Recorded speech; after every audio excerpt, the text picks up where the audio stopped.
وہ تمام چیزیں جنہیں ہم نے ضروری سمجھ لیا ہے، درکار سمجھا ہوا ہے کہ یہ بھی ضروری ہے، یہ بھی ضروری ہے، یہ بھی درکار ہے، یہ بھی درکار ہے، اکثرت درکار نہیں، اس کی اکثریت جو ہے وہ درکار نہیں، ضروری نہیں۔ تو اس لیے اب یا تو انسان اپنی کوئی دنیاوی حقیقی ضرورت پوری کرنے کے لیے وقت صرف کرے، یا دین کی اور آخرت کی کمائی کے لیے صرف کرے۔ اب نیند ہے، استراحت ہے، یہ بھی انسان کی ایک ضرورت ہے، یہ ضرورت پوری کرے انسان۔ کھانا ہے، یہ انسان کی ضرورت ہے، لہذا اس کو تو اس کے اندر شامل سمجھیے۔ اب جو وقت بچ گیا ہے وہ سارا کا سارا آخرت کو بنانے اور کمانے میں، دین کی خدمت میں لگنا چاہیے۔ کہاں بچ گیا آپ کے پاس؟ ٹائم بچا ہی نہیں۔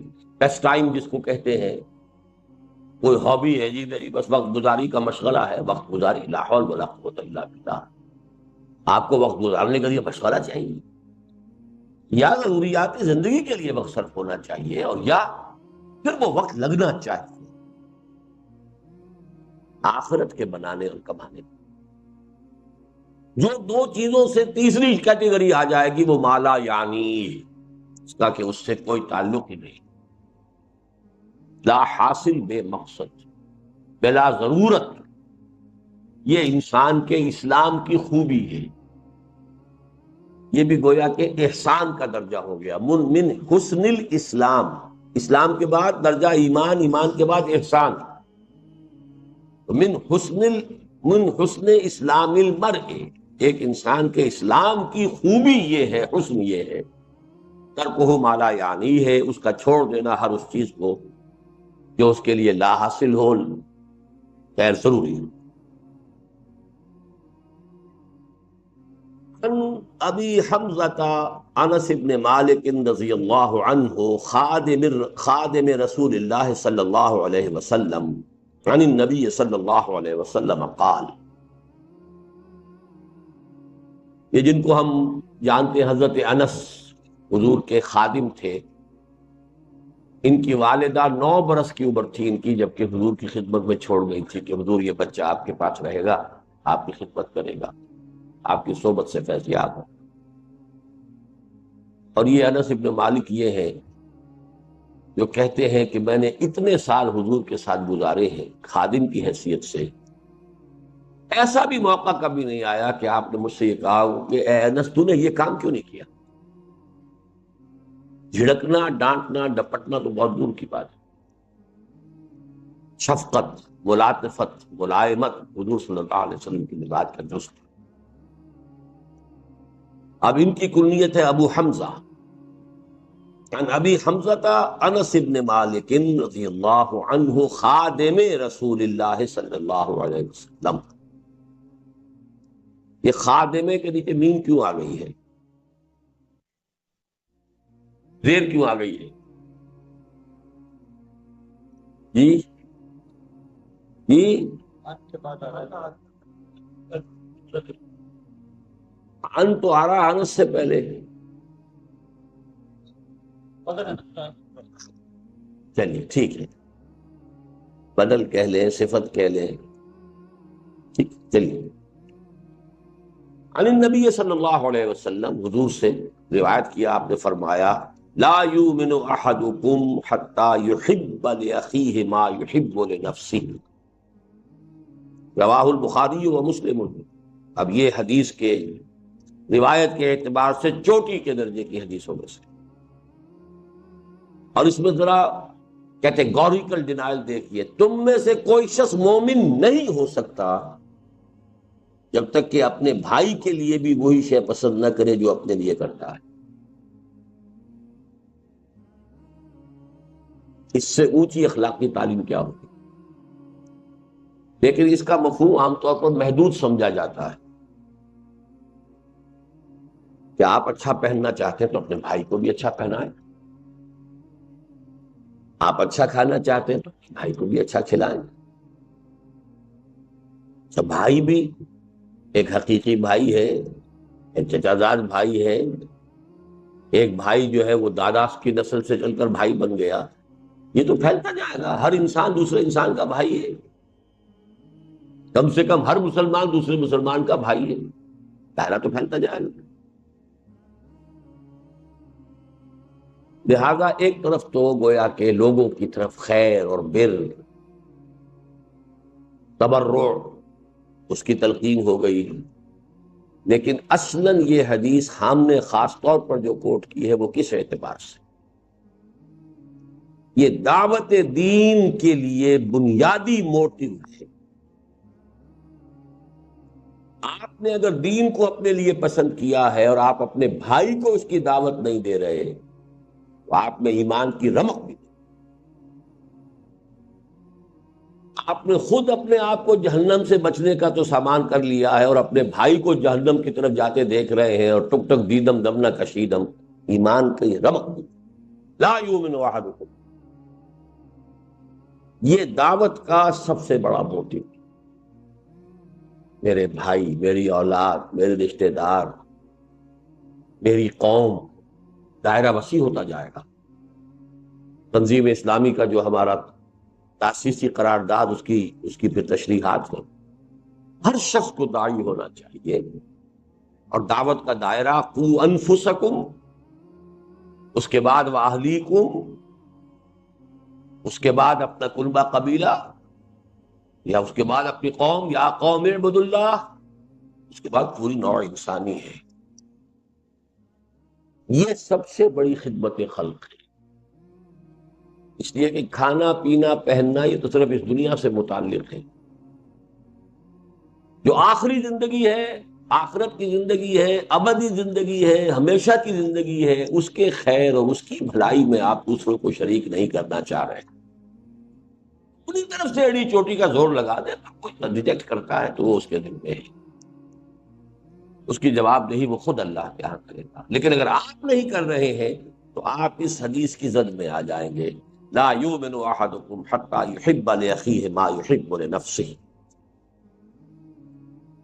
اب ایک حدیث آ رہی ہے کہ جو اسلام کے قانونی نظام کی ایک اہم ترین شق ہے۔ عن ابن مسعود رضی اللہ عنہ، رضی اللہ تعالی عنہ، قال قال رسول اللہ صلی اللہ علیہ وسلم لا يحل دم امرئ مسلم الا باحدى ثلاث، السیب الزانی والنفس بالنفس والتارک لدینہ المفارق للجماعہ، رواہ البخاری و مسلم۔ یہ بھی پھر روایت کے اعتبار سے بہت اونچی حدیث ہے۔ نہیں حلال ہے کسی مسلمان کا خون، یعنی خون بہانا، اس کی جان لینا حلال نہیں ہے۔ لا یحل دم امرئ مسلم، کسی مسلمان انسان کا خون جائز نہیں ہے، خون بہانا، قتل کرنا جائز نہیں ہے، الا باحدى ثلاث، سوائے تین میں سے کسی ایک شکل کے۔ السیب الزانی، شادی شدہ زنا کرنے والا یا زنا کرنے والی، رجم، ظاہر بات ہے پتھر ماریں گے تو سر پھوٹے گا اور جسم کے اوپر لگے گا، خون بہے گا، مارنا ہے۔ والنفس بالنفس، قتل عمد کا مجرم اگر اس کے ورثاء جو ہے مقتول کے اسے معاف نہ کریں، یا یہ کہ خون بہا لینے پر آمادہ نہ ہو، تو اس کی جان لی جائے گی، اس کا خون جو ہے جائز ہو گیا۔ والتارک لدینہ، اور دین کو چھوڑ دینے والا مرتد، المفارق للجماعہ، جو جماعت کے اندر مفارقت پیدا کر رہا ہے، تفرقہ ڈال رہا ہے۔ یہ جو ہے تین شکلیں، یہ ہے مسلمان کے قتل۔ چوتھی شکل ہے کسی کافر حربی کے قتل، چنانچہ جو بھی ہمارے سورہ فرقان کے آخری رکوع میں بھی آتا ہے، والذین لا يدعون مع اللہ الہا آخر ولا يقتلون النفس التي حرم اللہ الا بالحق ولا يزنون۔ تو قتل جو ہے بالحق وہ صرف چار شکلیں ہیں۔ کافر بھی یہ نہیں کہ جس کافر کو جب چاہو قتل کر دو، کافر حربی ہو، جس کے ساتھ جنگ ڈکلیئرڈ ہو، حربی کافر، اور اس کے بعد مسلمان جو ہے وہ تین شکلوں میں سے ایک۔ اب بدقسمتی سے اس رجم کے بارے میں چونکہ مولانا امین حسن اصلاحی صاحب نے بھی بڑی اجماع امت سے ہٹ کر اور ان احادیث صریحہ کو رد کرتے ہوئے بات کہی ہے، میں حال ہی میں انہیں خط لکھ رہا ہوں، آپ دعا کریں اللہ تعالیٰ ان کے دل کو پھیر دے، اللہ نے انہیں عمر طویل دی ہے، میں درخواست کر رہا ہوں کہ وہ رجوع کریں اپنے اس مرنے سے پہلے پہلے، اللہ تعالیٰ انہیں اس کی توفیق دے دے۔ اللہ تعالیٰ دلوں کو بدل سکتا ہے۔ تو السیب الزانی، زانی یا زانیہ جو شادی شدہ، اگر غیر شادی شدہ ہے تو 100 کوڑے کی سزا قرآن میں آئی ہے، شادی شدہ کے رجم کی سزا قرآن میں نہیں آئی ہے، یہ حدیث اور سنت سے ہے، اور اسلامی قانون کا منبع قرآن کے ساتھ ساتھ سنت رسول بھی، اور اصل میں یہ سنت رسول بھی نہیں ہے، اس سے بھی آگے بڑھ کر شریعت موسوی کا وہ قانون ہے جو منسوخ نہیں ہوا۔ شریعت موسوی اسلامی شریعت تھی، اب اس میں سے جو چیزیں منسوخ ہو گئی، ورنہ جو چیزیں شریعت موسوی کی منسوخ نہیں ہوئی وہ جوں کی توں قائم ہے۔ اس لیے حضور نے جب پہلا رجم کیا ہے تو آپ نے فرمایا کہ اللہ میں نے تیری کتاب کے حکم کو زندہ کر دیا۔ وہ کتاب سے مراد تورات، قرآن میں تو ہے ہی نہیں۔ اس میں کچھ اشکالات ہیں لیکن یہ بحث کا موقع نہیں ہے، بس دعا ضرور کیجئے، آپ تہہ دل سے دعا کیجئے۔ تو آج ہی میں خط ان کو بھیجوں گا، آپ دعا کریں کہ اللہ تعالیٰ ان کو رجوع کی توفیق عطا فرما دے۔ اور نفس بالنفس، یہ تو صاف سی بات ہے۔ وَالتَّارِكُ لِدِينِهِ الْمُفَارِقُ لِلْجَمَاعَةِ، یہاں جو ہے ایک اشتباہ پیدا ہو جاتا ہے کہ آیا ہر مرتد واجب القتل ہے، یا اس کے ساتھ دوسری کوئی شرط بھی ہے، المفارق للجماعہ، جماعتی نظم کو درہم برہم کرنے والا۔ الفاظ کے اندر احتمال ہے اس بات کا کہ ہر مرتد کی سزا قتل نہیں، ان الفاظ کے اندر احتمال ہے، لیکن جو مرتد بھی ہو اور جو کمر کس لے اب اپنے اس ارتداد کے جراثیم کو اور پھیلا رہا ہو اور اس کے اندر فساد پھیلا رہا ہو، اس کے حق میں حضرت علی رضی اللہ تعالی عنہ کا ایک فعل بھی ہے ہمارے پاس، کہ خوارج کے بارے میں، جن کے بارے میں کہ امت کا اجماع ہے کہ وہ اسلام سے نکل گئے تھے، مرتد ہو گئے تھے، لیکن یہ کہ حضرت علی رضی اللہ تعالی عنہ نے انہیں یہ کہا تھا آخری وقت تک کہ اگر تم لوگ فساد نہیں مچاؤ گے تو میں تمہیں کچھ نہیں۔ لیکن یہ بھی ایک بڑی فقہی بحث ہے، میں اس کی تفصیل میں جانا نہیں چاہتا اس وقت۔ مولانا اصلاحی کی رائے یہ ہے کہ ہر مرتد یہ جو ہے واجب القتل نہیں ہے، لیکن وہ مرتد کہ جو باغی بھی وہ واجب القتل، اس کے لیے کچھ گنجائش میں پاتا ہوں، اگرچہ اجماع امت کے خلاف وہ بات بھی جاتی ہے، لیکن حدیث کے الفاظ میں کہنے کے لیے کسی شخص کو کوئی گنجائش تو ہے۔ المفارق للجماعہ، کسی شخص نے بس ایسے ہی اپنا خاموش بیٹھا ہوا ہے، ہو سکتا ہے کچھ دنوں کے بعد رجوع ہی کر لیں، عقل درستی ہو جائے، تو یہ صرف ان الفاظ کے اندر احتمال کی وجہ سے میں نے کہا ہے کہ اس معاملے میں کوئی بات اگر شخص کہتا ہے تو اس کے لیے ایک بنیاد موجود ہے۔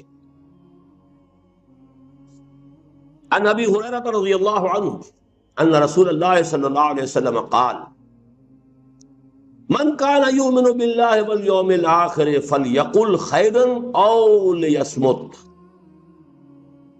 ومن كان يؤمن بالله واليوم الآخر فليكرم جاره ومن كان يؤمن بالله واليوم الآخر فليكرم ضيفه، رواہ البخاری و مسلم۔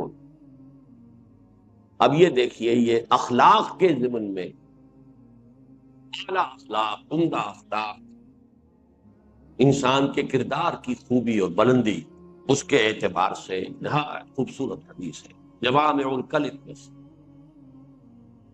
یہاں بھی لفظ آ رہا ہے حسن الاسلام، نہیں یہاں نہیں، من کان یؤمن باللہ والیوم الآخر، جو شخص بھی اللہ اور اس یوم آخر پر ایمان رکھتا ہو، سب سے پہلی بات تو یہ ہے کہ وہ زبان کو کنٹرول میں رکھے، فلیقل خیرا او لیصمت، یا تو اچھی بات زبان سے نکالے اور یا چپ رہے۔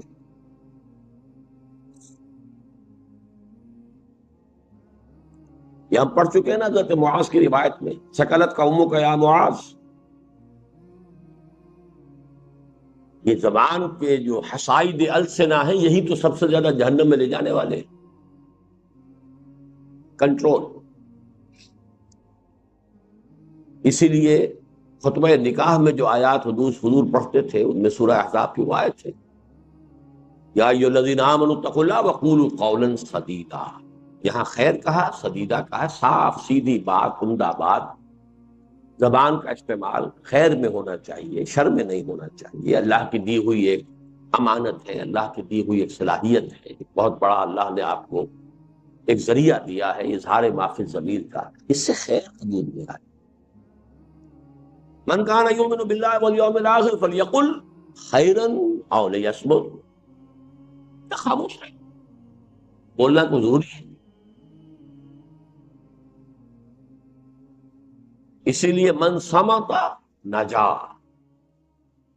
جو خاموش رہا اس کی نجات ہو جائے گی۔ مطلب یہ جو کم سے کم گویا ہو وہ گویا کہ زیادہ سے زیادہ محفوظ ہے۔ زیادہ جو ہے گویائی جو ہے وہ یاوہ گوئی کے اوپر کی طرف بھی انسان کو لے جا سکتی ہے۔ بسیار گوئی جو ہے اس میں اندیشے زیادہ ہیں، کم گو ہونا یہ در حقیقت میچورٹی کی دلیل ہے، آدمی میچور انسان۔ ومن کان یؤمن باللہ والیوم الآخر فلیکرم جارہ،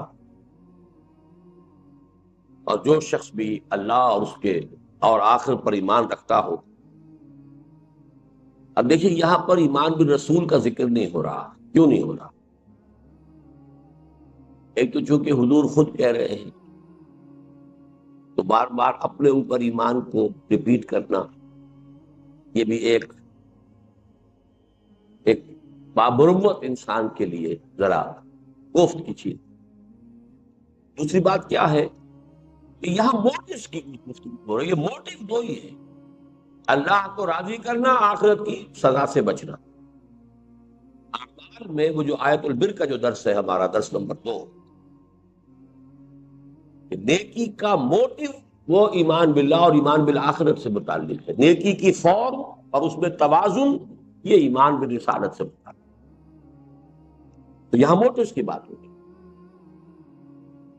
ومن کان یؤمن باللہ والیوم الآخر فلیکرم جارہ، اب اس پر لازم ہے کہ وہ اپنے پڑوسی کا اکرام کرے، عزت کرے، احترام کرے، اس کی عزت نفس کو مجروح نہ کرے۔ کوئی غریب ہے تو ایسا نہ ہو کہ تمہارے عللوں تللوں سے اس کا دل مجروح ہو، اس کے بچوں میں احساس محرومی پیدا ہو۔ یہی وجہ کہ فرمایا کہ اگر اپنے بچوں کے لیے پھل لے کر آؤ تو اپنے پڑوس میں ضرور بھیجو، اور اگر اتنے ہی کم لا سکتے ہو کہ نہیں بھیج سکتے تو کم سے کم چھلکے دروازے کے باہر مت پھینکو۔ ایک پڑوسی کا بچہ نکلے گا باہر اور اسے معلوم ہو کہ اس گھر میں آج آم کھائے، اب وہ احساس جو ہے محرومی کا اس میں شدت سے پیدا ہو، جا کر کہیں دور پھینکاؤ۔ اس درجے باریک بینی کے ساتھ جو ہے یہ اخلاق حسنہ کی تلقین محمد رسول اللہ صلی اللہ علیہ وسلم۔ ومن کان یؤمن باللہ والیوم الآخر فلیکرم ضیفہ، اور جو کوئی بھی ایمان رکھتا ہو اللہ پر اور یوم آخر پر، اس کے لیے لازم ہے کہ اپنے مہمان کی عزت کرے، اس کا اعزاز کرے، اس کا اکرام کرے۔ یہ جو مہمان نوازی ہے اصل میں یہ بھی حسن اخلاق میں سے ہے، اور واقعہ یہ ہے کہ جب تک تمدن فاسد نہیں ہو جاتا، چاہے کوئی معاشرہ کافرانہ ہو، لیکن ابتدائی شکل میں جب بھی معاشرہ ہوتا ہے نیسنٹ، جبکہ ابھی پولیوشن نہیں ہوئی ہوتی، اور یہ بڑے بڑے شہر جو ہیں ان میں آ کر یہ چیز ختم ہو جاتی ہے، بڑے بڑے شہروں میں مہمان مصیبت نظر آنے لگتا، اس کی وجوہات ہیں. دیہات میں کوئی کبھی جائے گا شاذ، اور شہر میں تو لوگ آتے رہتے ہیں، اپنا یہ کام ہے، اپنا وہ کام ہے، آئے اپنے کام سے آپ کے ہاں تشریف لے آئے ہیں. اب آپ روزانہ جو ہے وہ لوگوں کی ضیافت کر کر کر کے تو آپ کا تو بیڑا غرق ہو جائے گا. ٹائم ختم ہوتا ہے، آپ کے خرچ ہوتا ہے. اسی لیے حضور کی ایک حدیث میرے ذہن میں اس کا مطلب نہیں ہے کہ آپ نے بڑے شہر بنانے سے روکا. شاید 5 لاکھ کی غالباً آبادی آپ نے کسی حدیث میں ہے معین کی ہے. اس کے بعد شہر اور بسایا جائے، اس سے آگے شہر نہیں ہونا چاہیے. اور اس پر عمل کیا جرمنز نے. انہوں نے اس طرح پھیلایا ہے اپنے ملک کے اندر انڈسٹری کو، کہیں کنسنٹریشن. ایک جگہ پر ایک انڈسٹری ہے، وہیں پر ایک شہر ہے، وہیں پر ان کے ساری سیوکس جو ایمینٹیز ہیں وہ فراہم کر دی گئی ہیں، وہیں مارکیٹ ہے، وہیں سب کچھ ہے. وہ ایک ایک یونٹ بن گیا. اب 10 میل چلے جائیے، اس کے بعد میں اور آ جائے گا، پھر 10 میل چلے جائیے. یہ نہیں کہ کلسٹر آف انڈسٹریز ہے، اور وہاں پر پھر جو حالات ہوتے ہیں اور پھر جو گندگیاں پیدا ہوتی ہیں، کوئی پڑوسی دوسرے پڑوسی کا نہ پرسان حال ہے نہ جاننے والا ہے. 1-1 کروڑ کا شہر ہو، آپ دیوار بیچ کے پڑوسی سے سال ہر سال تک کبھی الیکس سلیکٹ بھی نہیں ہوتی، نام ہی معلوم نہیں ہوتی. تو یہ در حقیقت حضارت جس کو کہتے ہیں اور مدنیت مدینہ شہر سے ہے. یہ شہری زندگی کی لعنتوں میں سے ایک لعنت. جب تک وہ دیہاتی فطری زندگی ہوتی ہے تو مہمان نوازی یہ انسان کے فطرت کا ایک وصف ہے. آدمی جو ہے خود روکھی روٹی کھا لے گا، مہمان کو چپڑی روک دے گا، پراٹھا دے گا، خود کسی وقت فاقہ کر لے گا، مہمان کو دے گا. فَلْيُكْرِمْ ضَيْفَهُ، سے چاہیے کہ اپنے ضیف کا وہ ہے وہ اکرام کرے.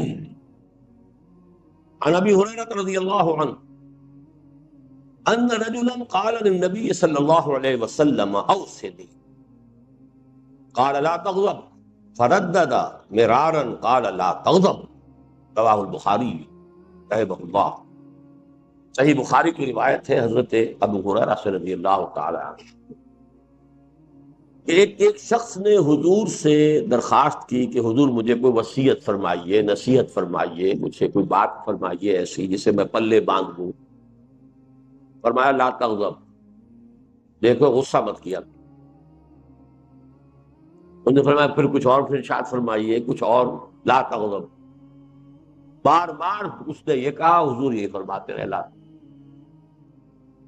اس قسم کی احادیث کے بارے میں ایک بات نوٹ کر لیجیے. میری کنٹریبیوشن یہی ہے کہ میں ان احادیث کے ضمن میں جو فہم حدیث کے جن بنیادی چیزیں ہیں ان کو میں مختلف حوالوں سے مختلف احادیث کے ضمن میں آپ کے سامنے لا رہا ہوں، اور ان کے نہ ہونے کی وجہ سے بڑے اشکالات پیدا ہوں. دیکھیے، ایک ہوتی ہیں جنرلائزڈ قسم کی باتیں، عموم کے ساتھ سب لوگوں کے لیے وہ مفید ہوں، سب لوگوں پر اپلیکیبل ہوں. ایک ہوتی ہے پی پی کالز، یا یہ کہ پرٹیکولر پرسن پریسکرپشن. اب ایک شخص جو ہے وہ ملیریا کا مریض ہے تو اسے ملیریا کی دوا دی جائے گی نا. ایک ٹائیفائڈ کا مریض ہے تو ٹائیفائڈ کی دوا دی جائے گی. حفظان صحت کے اصول بیان کیے جائیں گے، سب کے لیے بیان کیے جائیں گے. دیکھو یہ پانی صاف پیا کرو، ہوا صاف رکھا کرو، مچھروں سے اپنے آپ کو بچاؤ. یہ آپ حفظان صحت کے اصول سب کے لیے بیان کیے جائیں.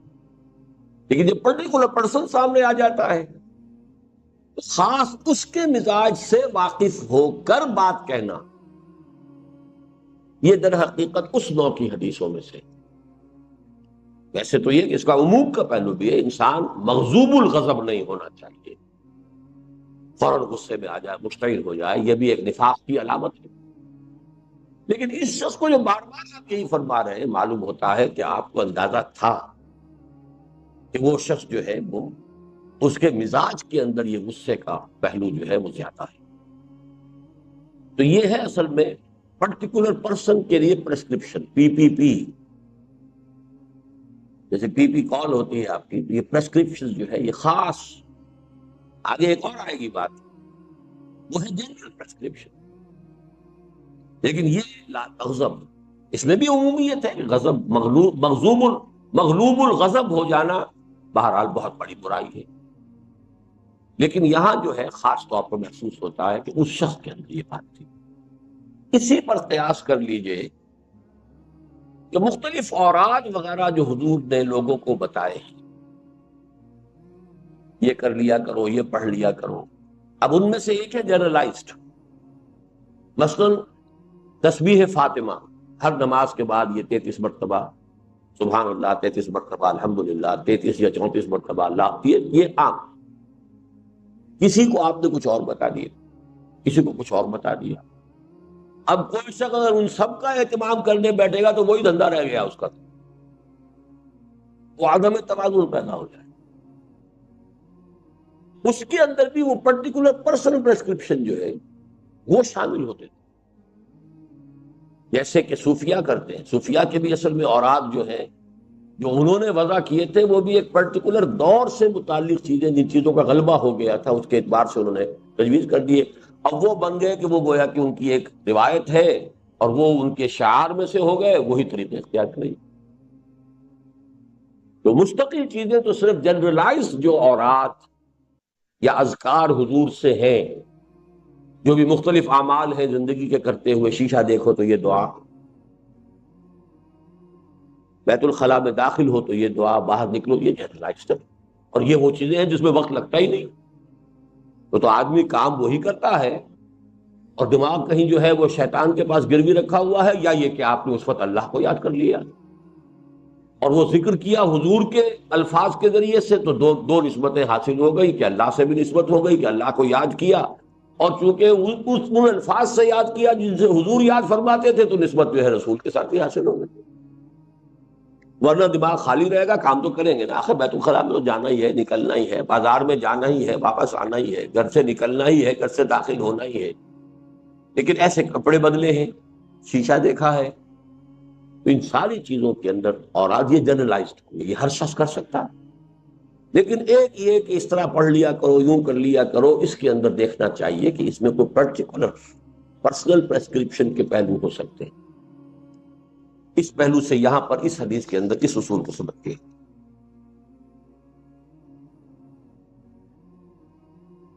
عن ابی یعلا شداد ابن اوس رضی اللہ عنہ عن رسول اللہ صلی اللہ علیہ وسلم، حضرت شداد ابن اوس رضی اللہ تعالی عنہ، جن کی کنیت ہے ابو یعلا، وہ روایت کرتے ہیں اللہ کے رسول سے صلی اللہ علیہ وسلم، ان اللہ کتب الاحسان علی کل شیء، اللہ تعالی نے احسان لازم کر دیا ہے ہر معاملے۔ اب یہاں احسان کس معنی میں آ رہا ہے؟ ایک احسان ہوتا ہے کسی پر احسان کرنا، اس کی کوئی تکلیف رفع کرنا، اس کی کوئی ضرورت پوری کرنا، اس کی کوئی خدمت بجا لانا، یہ احسان ہے، آپ کا مجھ پر احسان ہے، فلاں نے فلاں پر احسان کیا ہے۔ ایک احسان خود اپنی جگہ پر حسن سے بنا ہے، جو کام کرو خوبصورتی سے کرو۔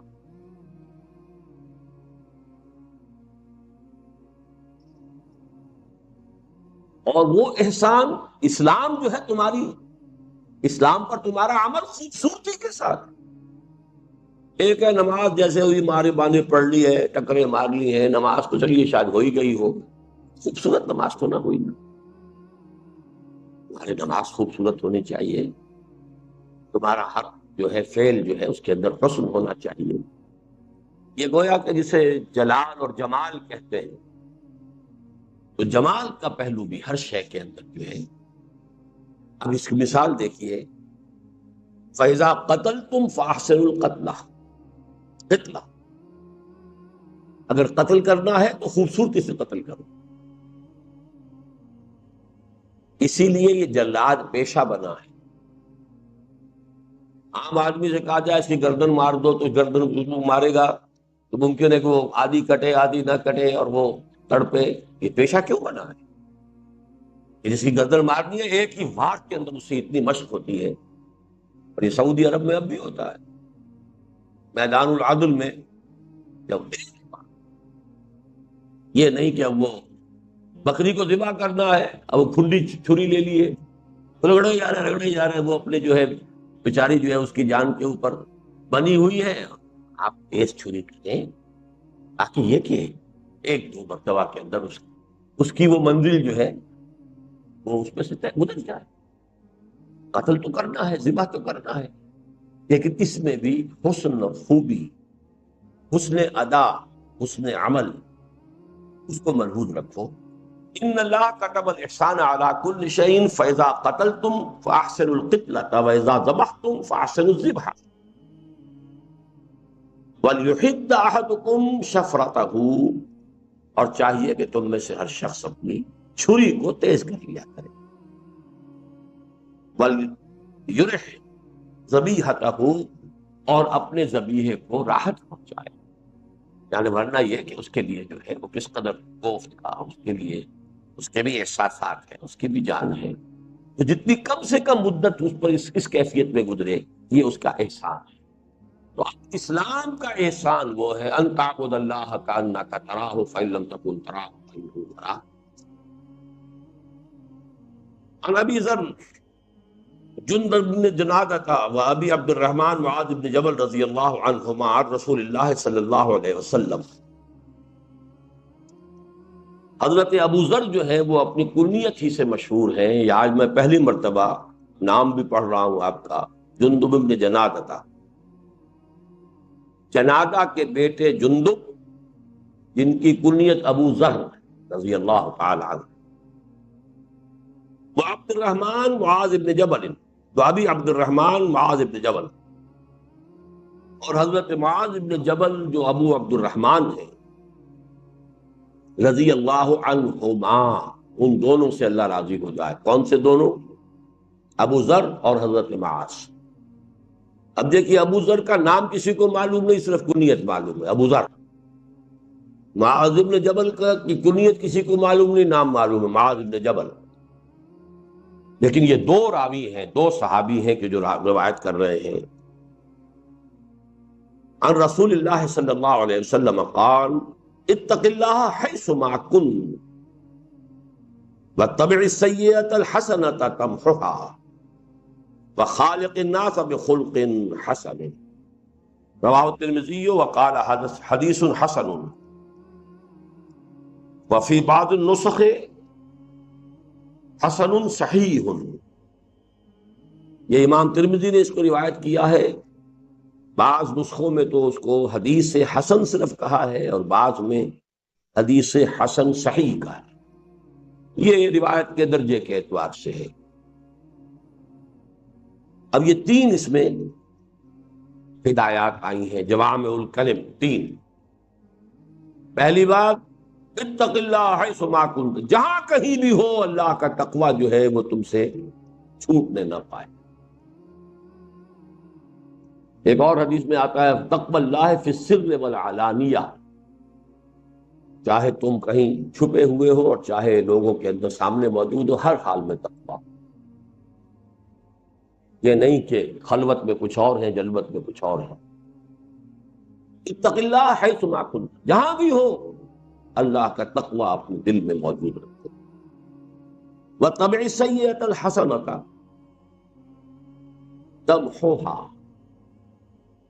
اور برائی کے پیچھے بھلائی کو لگا دو جو اسے محو کر دے گی۔ یہ قرآن مجید کی آیت ہے نا، ان الحسنات یذہبن السیئات، اور یہاں در حقیقت سیئات سے مراد صغیرہ گناہ ہے۔ کبیرہ گناہ تو توبہ کے بغیر نہیں ہوگا، آپ نے اگر اس سے توبہ نہیں کی تو کتنی ہی بھی نیکیاں آپ کرتے چلے جائیں وہ گناہ آپ کے حساب میں سٹینڈ کرے گا، ڈیبٹ جو ہے ڈیبٹ انٹری ختم نہیں ہوگی۔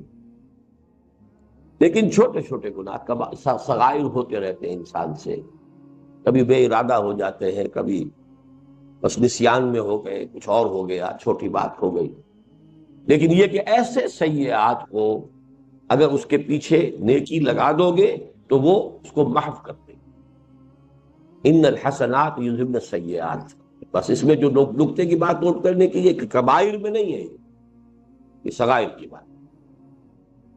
جو حدیث میں آتا ہے انسان جب وضو کرتا ہے، کلی کرتا ہے تو زبان کے اور منہ کے گناہ دھل جاتے ہیں، آنکھوں میں پانی ڈالتا ہے آنکھ کا گناہ دھل جاتا ہے، ہاتھ دھوتا ہے تو ہاتھ کا گناہ دھل جاتا ہے. تو یہ در حقیقت وہی صغائر جو انسان سے سرزد ہوتے رہتے ہیں، یہ ان کا ازالہ ہوتا ہے.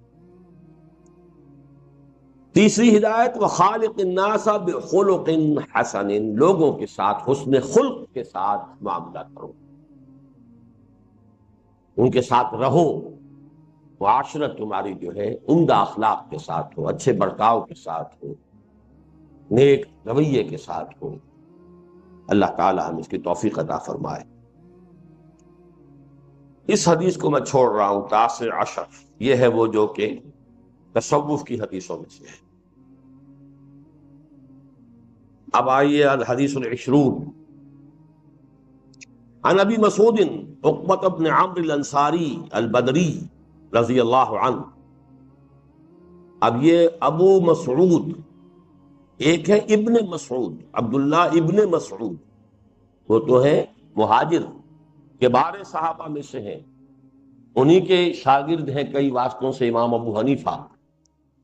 وہ جو ہے عبداللہ ابن مسعود. یہ ابو مسعود ہے انصار میں سے جن کا نام ہے عقبہ ابن عمرو. یہ جب واو آگے لگا ہوتا ہے واو پڑھا نہیں جاتا، امرو نہیں ہے، یہ عمرو، اور واو نہ ہو تو عمر.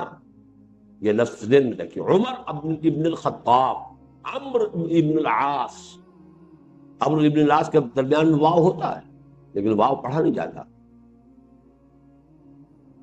عمرو ابن العاص، عمر ابن الخطاب، وہ عمر ہے یہ عمرو ہے. تو ان کا نام بھی عمرو ہے الانصاری، عقبہ ابن عمرو الانصاری، جن کی کنیت ابو مسعود ہے رضی اللہ عنہ. قال قال رسول اللہ صلی اللہ علیہ وسلم، ان مما ادرک الناس من کلام النبوۃ الاولی اذا لم تستحِ فاصنع بما شئت، فاصنع ما شئت، رواہ البخاری، بخاری کی روایت. حضور نے فرمایا کہ سابقہ انبیاء کی تعلیمات میں سے جو چیز لوگوں نے پائی ہے، یعنی چونکہ بہت سی تعلیمات جو ہیں وہ تو گم ہو گئی، محفوظ نہیں رہی. نبوت الاولی جو ابتدائی نبوتیں تھیں، انبیاء تھے، ان کی تعلیمات کا اکثر و بیشتر حصہ تو ضائع ہو گیا، گم ہو گیا. ان مما ادرک الناس من کلام النبوۃ الاولی، ابتدائی نبوت کے کلام میں سے لوگوں نے جو کچھ پایا ہے اس میں سے ایک بات یہ بھی ہے، مما صرف یہی نہیں ہے، اس میں سے ایک بات یہ بھی ہے، بہت پیاری بات ہے، اذا لم تستحِ فاصنع ما شئت، جب تم میں حیا ہی نہ رہے تو کرو جو چاہو. اسی کا فارسی میں ترجمہ ہے، بے حیا باش و ہر چخائی کن، ایک دفعہ حیا کا پردہ اٹھا دو پھر جو چاہو کرو. اسی لیے حدیث میں دوسری میں آتا ہے والحیاء شعبۃ من الایمان، حیا ایمان کا شعبہ ہے. اب یہ حیا بھی سمجھیے کیا ہے، یہ بھی فطرت انسانی. اس کا تعلق کس لفظ سے ہے، کیا اس کا روٹ کیا ہوگا؟ ہا یا واو؟ اس سے کوئی اور لفظ آپ کو معلوم ہے جو بنا ہو؟ حیات، حی کے معنی کیا؟ کرنے والا، انا للہ و انا، جی زندہ. یہ کیا ہے گرامر میں؟ جی اسم تو ہے، وہ محیی ہوتا ہے بھائی، زندہ کرنے والا محیی. احیا یحیی احیاء فہو محیی. جی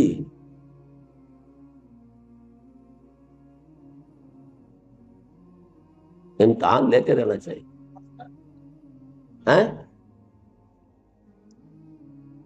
صفت مشبہ ہے، حی فعیل، حی فعیل. جمیل، کریم، نصیر، بشیر، قدیر، حی، کیونکہ آگے کیا آ گیا ہے؟ ہاں یا واو، یا بھی حرف علت، واو بھی حرف علت، علت ہی علت، علت در علت، اس لیے آپ سب کے سب بیمار ہو گئے. فعیل. اب دیکھیے حیات میں سب سے پہلا وصف کیا ہے؟ بچاؤ. لائف اپنی پریزرویشن چاہتی ہے. First of all preservation of the self جس کو کہتے ہیں، ہر اس چیز سے بچے گا جس سے کہ جان کو اندیشہ ہو. ایسے ہی انسان کی حیات باطنی شرم اور حیا، ہر گندگی سے بچنے کی، ہر بے شرمی سے بچنے کی، ہر منکر سے بچنے کی بھی انسان کی سرشت کے اندر ہے. یہ ہے اس نفس کی حقیقت، حیا. کہ ایک حیات ظاہری ہے، حیات حیوانی ہے، حیات مادی ہے، جس طریقے سے اس کا پہلا انسٹنکٹ ہے preservation of the self, protection of the life. بچے گا، بھاگے گا، خطرہ جہاں ہے بھاگے گا. اسی طریقے سے حیات باطنی ضمیر کی زندگی کے لیے ہر شے سے، بے شرمی سے بھاگے، عریانی سے بھاگے، اور اسی قسم کے منکرات سے بھاگے. گریز، یہ ہے حیا. جب فطرت مسخ ہو گئی یہ حیا ختم ہوئی.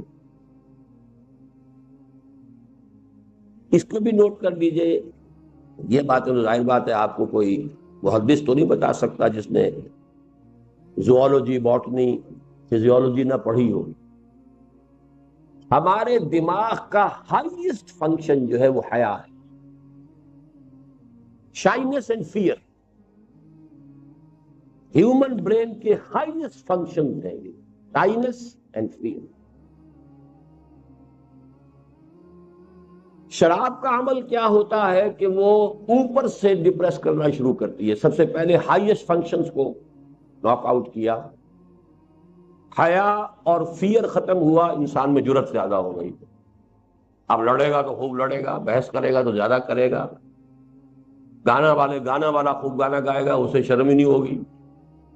ورنہ ایک جھجک سی رہتی ہے، لوگ کیا کہیں گے، لوگ کیا سمجھیں گے، میری غلطی پکڑ لیں گے، کیا ہوگا. یہ سب حیا ایک طرف ہوئی. اب وہ جو ریزلٹنٹ ایکٹیویٹی ہوتی ہے وہ بڑھ جاتی ہے. حیا کا ریسٹرینٹ ختم ہوا، فیئر کا ریسٹرینٹ ختم ہوا، جری ہو گیا آدمی. وہ جری نہیں ہوا، وہ اصل میں اس پر سے فیئر کا ریسٹرینٹ ختم ہو گیا. Highest function of the brain has been knocked out. تو ریزلٹ نکلا یہ کہ وہ زیادہ جری نظر آ رہا ہے تو وہی کچھ جو کچھ پہلے تھا اس کے اندر، اس سے زیادہ طاقت تو نہیں آ گئی. اس میں طاقت تو وہی کچھ ہے. اب کوئی گاما پہلوان تو نہیں وہ بن گیا کہ پہلے نہیں تھا اب بن گیا. جو کچھ تھا وہی ہے، لیکن یہ کہ اس میں سے وہ فیئر کا ایلیمنٹ کم ہو گیا. تو بظاہر وہ جرأت زیادہ ہے، بہادری زیادہ ہے، لڑنے مرنے پر آمادہ ہے. اسی طریقے سے شرم، شائنس. اب یہ دونوں الفاظ جو ہیں، فیئر اینڈ شائنس. شرم کا پردہ اٹھا، بچاؤ کرو. بے حیا باش و ہٹ خواہی کن ہوئے اذا لم تستحی فاصنع ما شئت.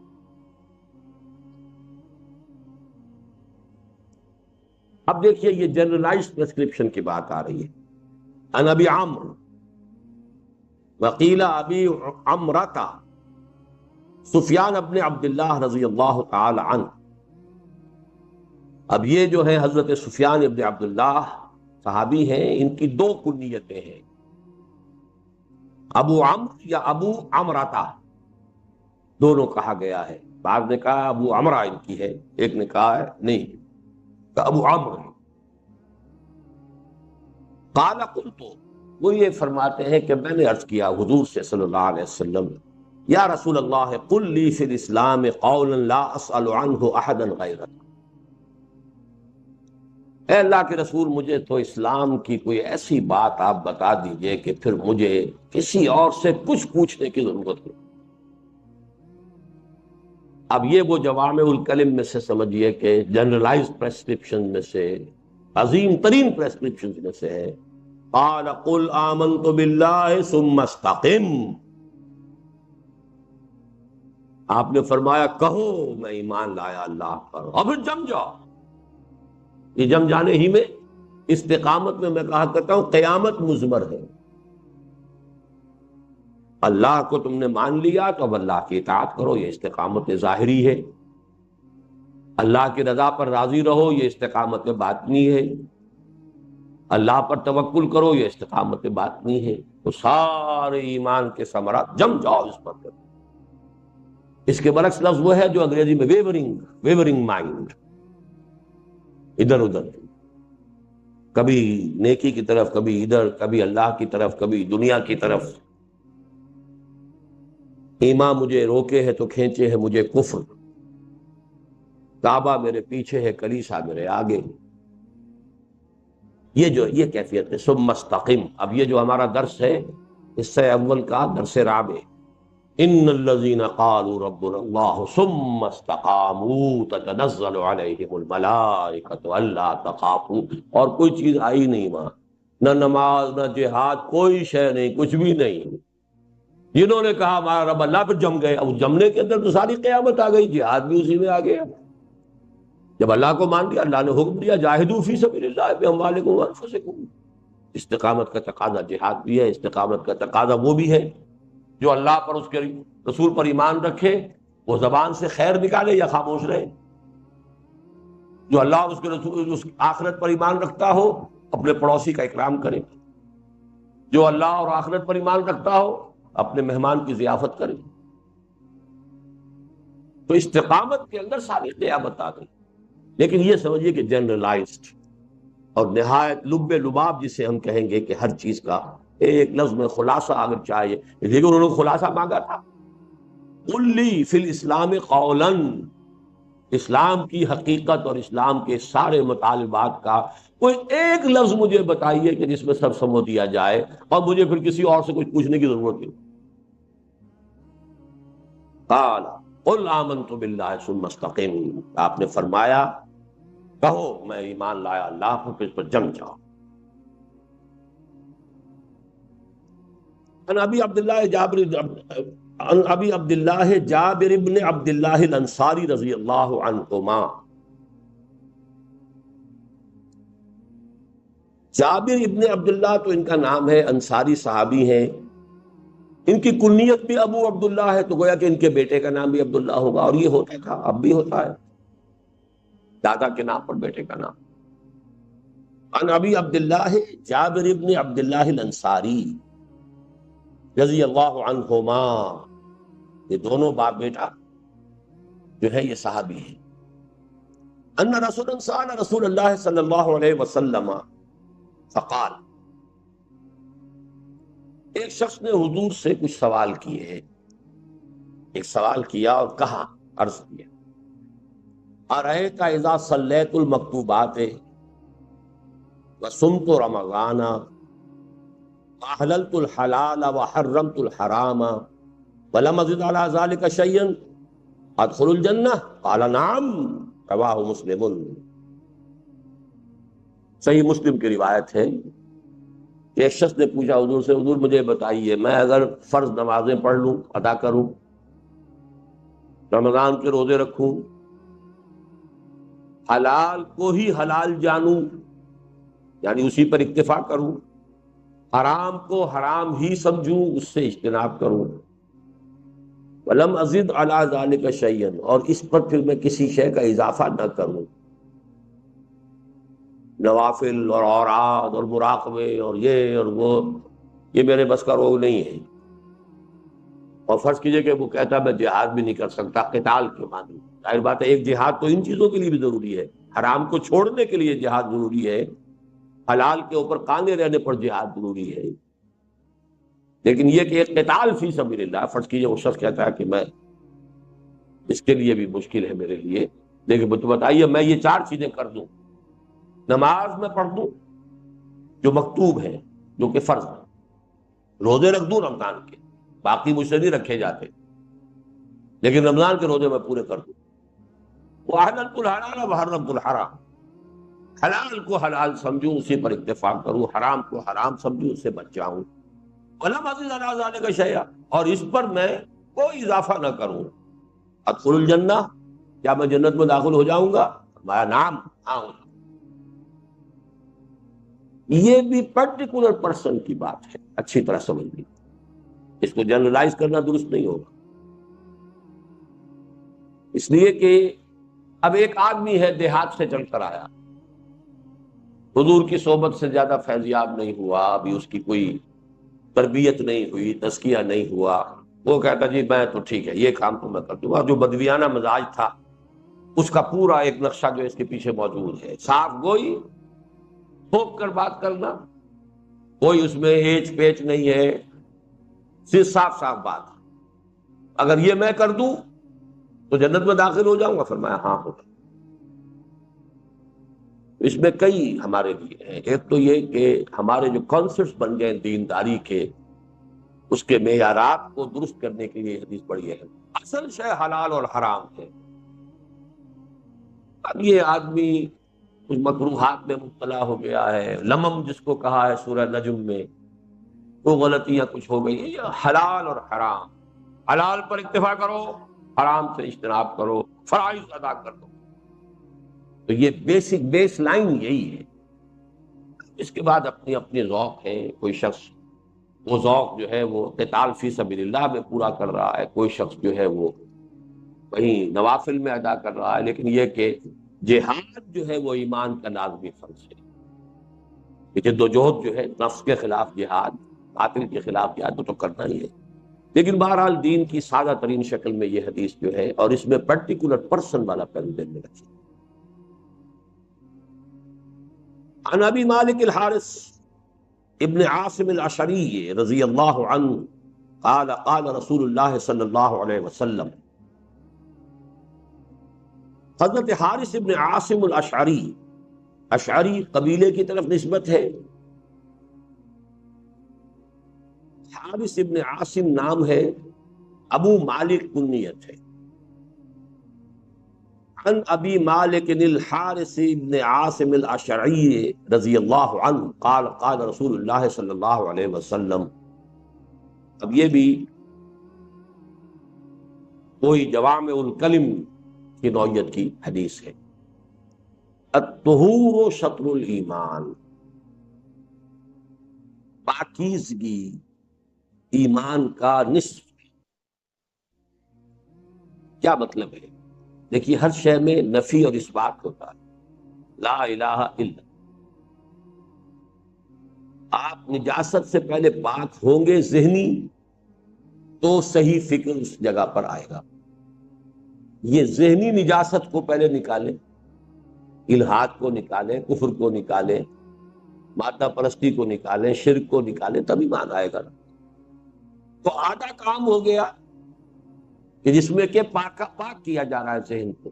اسی طرح اخلاق کے اندر جو اخلاق سیئہ ہیں ان سے اپنے آپ کو پاک کیجئے، تو اخلاق حسنہ کی آپ یاری ہو سکے گی، ان کی کاشت ہو سکے گی، وہ فرمان چڑھا سکیں گے۔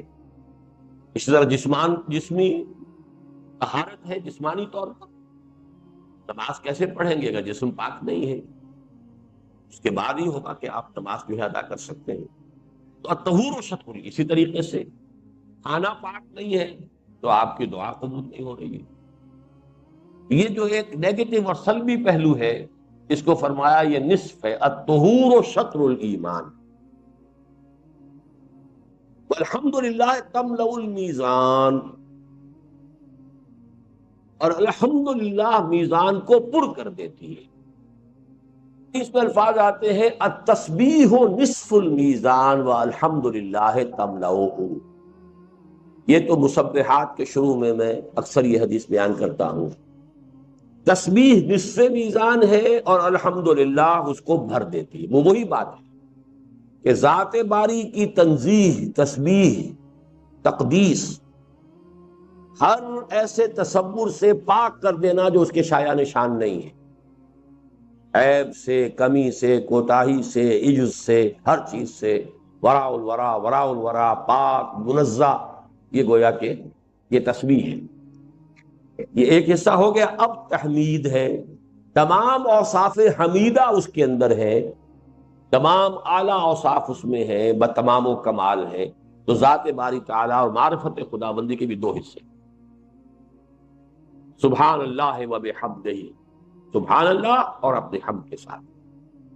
یہاں محسوس ہوتا ہے کہ وہ ٹکڑا کہیں حذف ہو گیا ہے راوی سے، اس لیے کہ تملؤ تو آ گیا، لیکن جیسے وہاں کا طہور و شطر الایمان، وہ جو ایک نیگیٹو ایسپیکٹ تھا وہ یہاں پر آنا چاہیے. سبحان اللہ یا التسبیح نصف المیزان والحمد للہ تملؤہ، ایک حدیث کی روایت کے الفاظ یہی ہے جو میں اب آپ کو سنا رہا ہوں، لیکن بہرحال یہاں صرف دوسرا ٹکڑا آیا ہے، الحمد للہ تملأ المیزان وسبحان اللہ والحمد للہ تملأان. اور یہ سبحان اللہ اور الحمدللہ تو دونوں مل کر بھر دیتے ہیں. یہاں وہ مفہوم ادا ہو گیا جو میں نے عرض کیا کہ آدھا پورا ہو گیا اس سے کہ سبحان اللہ، اللہ پاک ہے ہر نقص سے، ہر عیب سے، ہر ضعف سے، ہر عجز سے، ہر کوتاہی سے پاک. اب آپ نے الحمدللہ جو رب العالمین ہے، جو ہر شے پر قادر ہے، جو ہر چیز کا جاننے والا ہے، الحی ہے، القیوم ہے، یہ حمد ہے. تو سبحان اللہ والحمدللہ تملأان، اور تملأ ما بین السماء والارض، یا بھر دیتا ہے یہ کلمہ آسمان اور زمین کے درمیان کل فضا کو، یعنی کل معرفت خداوندی ان دو کلمات کے اندر ہے. سبحان اللہ ایک میں تنزیہ ہے، تقدیس ہے، نیگیٹو ہے، ایک میں پازیٹو ہے، اس کی تحمید ہے، ثنا ہے، اس کے صفات کمال کا اقرار و اعتراف ہے. ان دونوں سے میزان پوری ہو جاتی. بس صلاۃ نور، نماز نور ہے. بس صدقۃ برہان، اور صدقہ اور خیرات جو ہے یہ برہان ہے، دلیل ہے. کس چیز کی دلیل ہے؟ صدقہ انسان کے صدق ایمان کی دلیل.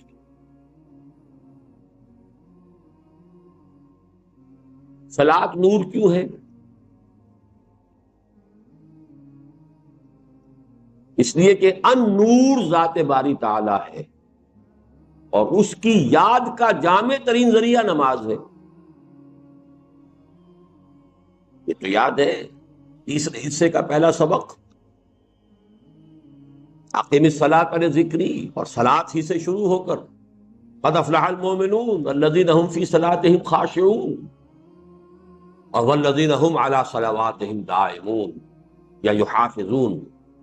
یہ جو ہمارے دو پیسیجز پر مشتمل ایک سبق ہے نماز، اس لیے کہ ذکر خداوندی مجسم تو قرآن ہے، لیکن ذکر کا جامع ترین حصہ نماز ہے، کہ عملی ذکر بھی ہے اور قولی ذکر بھی ہے. آپ سجود اور رکوع بھی کر رہے ہیں، یہ آپ کا عملی گویا کہ ذکر ہے. الطہور شطر الایمان والحمد للہ تملأ المیزان سبحان اللہ والحمد للہ تملأان او تملأ ما بین السماء والارض. والصلاۃ نور، نور کیوں ہے؟ اللہ نور السماوات والارض،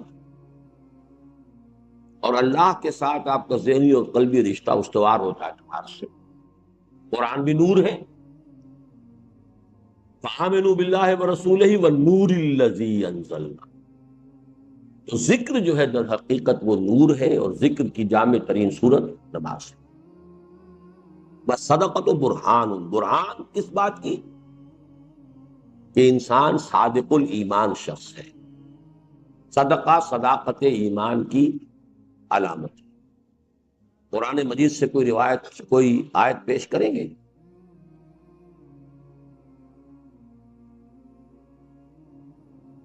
درس دوم کیا ہے؟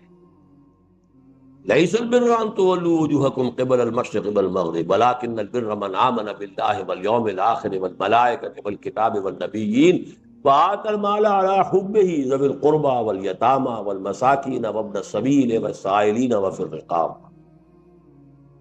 اور آخری الفاظ کیا ہیں؟ اولئک هم الصادقون، یہ لوگ سچے. تو ایک تو سچائی باطنی ہے کہ ایمان ہو، لیکن اس کا ظہور جو ہے وہ عمل میں ہوگا. تو سب سے پہلا جو ہے عمل وہ صدقہ ہے. وَالصَّبْرُ ضِيَاءٌ، صبر ضیاء ہے، چمک ہے. اس کی کیا توجیہ ہوگی؟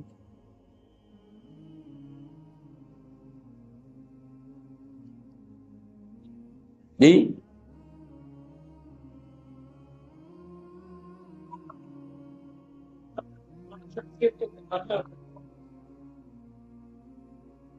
صحیح آپ کہہ رہے ہیں، اور اسی لیے روزہ بھی صبر ہے. روح کو نکھارنے اور جلا دینے والی چیز صبر ہے. معنوی شخصیت کو جلا دینے والی اور نکھارنے والی شے صبر. والقرآن حجت لک او علیک. قرآن حجت ہے یا تمہارے حق میں یا تمہارے خلاف. ایک تو یہ ٹکڑا تو ہمیشہ یاد رکھیے، لام اور اعلیٰ کا جب تقابل ہم کرتے ہیں مختلف اسباق میں، دروس میں، اس کو یاد رکھنے کے لیے یہ پیاری حدیث ہے، حجت لک او علیک. یا تمہارے حق میں حجت یا تمہارے خلاف. حق میں حجت، اس پر ایمان لاؤ گے، اس کو اپنا امام بناؤ گے، اس کی پیروی کرو گے، اس کے پیچھے چلو گے، اس کے حلال اور حرام کو تسلیم کرو گے، تو یہ تمہارے حق میں دلیل بن کر کھڑا ہو جائے گا. قیامت کے دن بھی گواہی دے گا، دنیا میں بھی تمہارے لیے نور بنے گا، اور آخرت میں تمہارے لیے شافع بنے گا. اگر اس کو مانو گے نہیں، اگر اس پر عمل نہیں کرو گے، پڑھو گے لیکن عمل نہیں کرو گے، تو حجت قائم ہو گئی، مزید مشکل ہو گئی. پڑھو گے سمجھو گے نہیں، تو حجت تمہارے خلاف ہوگی کہ اللہ یہ مجھے پڑھتا تھا سمجھتا نہیں، اللہ یہ مسلمان تو مجھے پڑھتا ہی نہیں، اللہ یہ سمجھتا بھی تھا بدبخت عمل نہیں کرتا. تو حجت تو شدید سے شدید پر ہو رہی ہے. علیہ کا تمہارے خلاف استغاثہ لے کر آئے گا قرآن. اے اللہ یہ کہتا کہ میں مانتا ہوں کہ تو اللہ کی کتاب ہے، اس نے کبھی پڑھائی نہیں ہوئی. اے اللہ یہ پڑھتا تھا سمجھتا ہی نہیں تھا. اے اللہ یہ سمجھتا تھا عمل نہیں کرتا تھا. اور اے اللہ اس نے اپنا تو عمل کیا، مجھے دوسروں تک پہنچایا نہیں. لا یؤمن احدکم حتی یحب لاخیہ ما یحب لنفسہ بلغوا عنی ولو آیۃ. جوڑ لیجیے. کل الناس یغدو فبائع نفسہ، فبائع نفسہ، فبائع نفسہ، بائع بائع نفسہ فمعتقها او موبقها. بڑا گہری بات، بڑی گہری بات. ہر انسان صبح کرتا ہے، غدا یغدو، صبح ہوئی آنکھ کھلی، فبائع نفسہ، وہ اپنے نفس کو بیچتا ہے، جان بیچتا ہے، یا جسمانی قوت بیچ رہا ہے، کسی چلا رہا ہے، شام کو 30 روپے 40 روپے 50 روپے ملیں گے، اینٹیں ڈھو رہا ہے 50 60 روپے ملیں گے، اینٹوں کی چنائی کر رہا ہے 100 150 روپیہ ملے گا، دکان پر بیٹھا ہے کچھ ملے گا، گاہکوں کی جو ہے تلخ باتیں بھی سن رہا ہے، صبر کر رہا ہے، چلو کہہ جائے کچھ 2 4 پیسے دے کے ہی جائے گا. بیچ رہا ہے نا، عزت نفس کو بھی بیچ رہا ہے. افسر کی غلط بات بھی سن رہا ہے، چپ ہو رہا ہے، اپنی عزت نفس بیچ رہا ہے. کوئی ڈاکٹر بیٹھا ہوا ہے، اپنی صلاحیت جو ہے میڈیکل ایکسپرٹیز وہ بیچ رہا ہے. وکیل اپنا دماغ بیچ رہا ہے، اس نے اپنی وہ آرگیومنٹ کی صلاحیت، قانون دانی، اس کو بیچ رہا. ہر شخص بیچ رہا ہے. فبائع النفس، انویسٹمنٹ ہو رہی ہے صبح سے شام تک. You are selling yourself. یا یہ کہ فزیکل ایلیمنٹ زیادہ ہے یا مینٹل ایلیمنٹ زیادہ ہے، بیچتا تو ہر شخص ہے اپنے. اس اعتبار سے تو ہو گیا تساوی کا معاملہ، برابری کا معاملہ. تساوی کون سا باب ہوا؟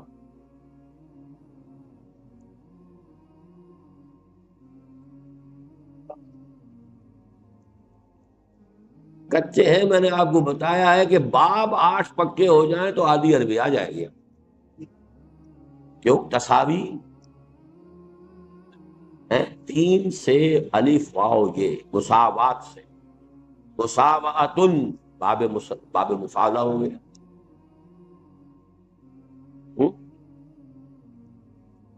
چلیے آگے چلتے.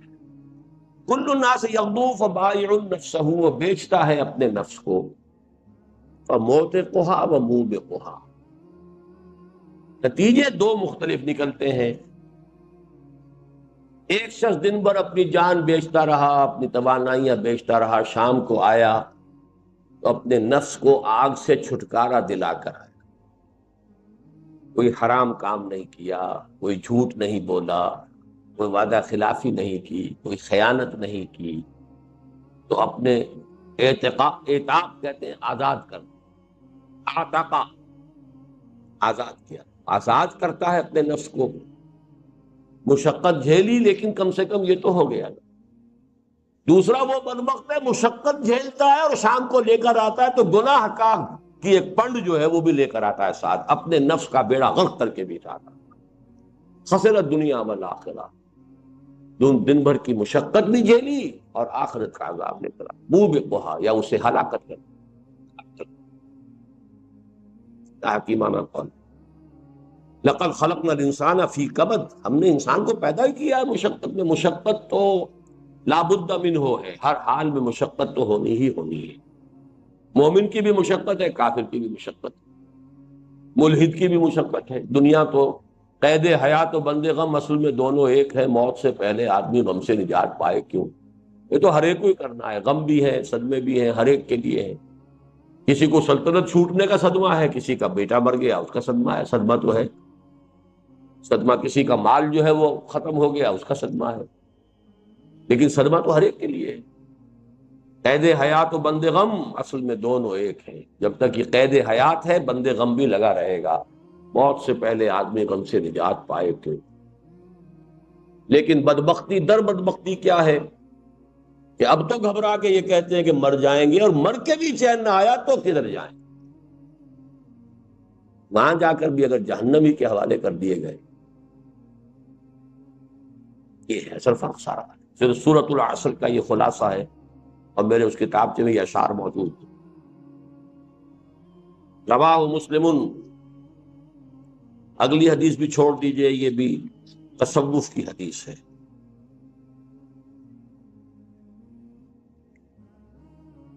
آئیے 25ویں حدیث. عن ابی ذر رضی اللہ عنہ ایضا، حضرت ابو ذر رضی اللہ تعالی عنہ سے یہ بھی حدیث بھی جوامع الکلم میں سے ہے.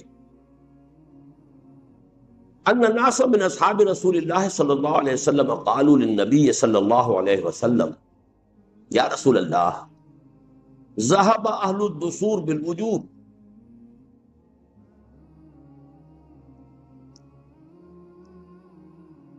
حضور کے صحابہ میں سے کچھ لوگوں نے حضور سے عرض کیا. اب یہاں نا سارا ایک شخص نہیں ہے، اس کو ذہن میں رکھیے.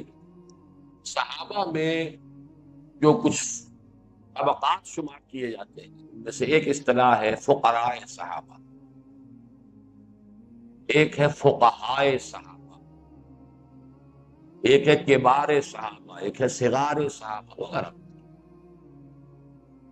جو پورے ایڈلٹس زندگی میں حضور کے صحابی رہے وہ کبار صحابہ ہیں. جو بچے تھے حضرت حسن حسین وہ صغار صحابہ ہیں. عبداللہ ابن زبیر ہو، یہ تو پیدا ہی ہوئے مدینے میں آنے کے بعد، کئی سال بعد ہوئے حضرت حسن حسین. حضور کے وفات کے وقت کتنی عمر ہوگی؟ 8 سال 5 سال. تو کبار صحابہ، صغار صحابہ. کچھ صحابہ وہ تھے فہم اور تفقہ میں بہت اونچے تھے، انہیں فقہاء صحابہ تھے. ایک طبقہ صحابہ کا تھا فقہ میں بہت تھا. اب ان میں سب یہ اصحاب صفہ تھے، علم، عبادت، جہاد کے لیے ہر وقت تیار، کوئی دھندا کرنا ہی نہیں. کچھ آ گیا، اگر صدقات آ گئے کھا لیا، ورنہ خالی پیٹ سو گئے.